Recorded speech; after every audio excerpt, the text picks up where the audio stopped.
Die vrygewigheid van die gelowiges in Macedonië het legendaries geword.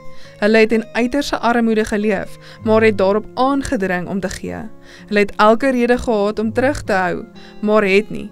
Wat was hulle geheim? Paulus verduidelik. Hulle het eers hulle self aan die Here gegee en daarna aan ons, volgens die wil van God.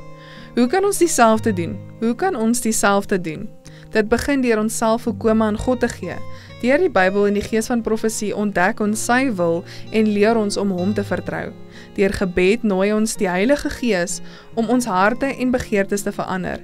En deur dienswerk werk ons saam met hom om die te bereik wat hy na sy koninkryk toe trek.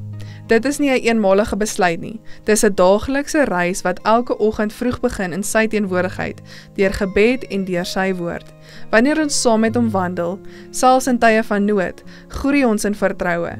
En soos die Macedoniërs gee ons, selfs wanneer ons min het, omdat ons glo dat niks sal ontbreek aan die wat hom eerste stel nie. Hierdie vertroue bring vrede van gees. Waarom nie vandag begin nie? Sê vir Jesus in gebed, ek wil myself volkome aan U gee. Vra hom vir die krag om daaglikse gewoontes van gemeenskap met hom te bou en vir die vermoë om sy woord in elke detail te gehoorsaam. Gee dan in geloof jou tiendes en beloftegawes terug en verklaar voor die hemel en aarde dat jy aan hom behoort.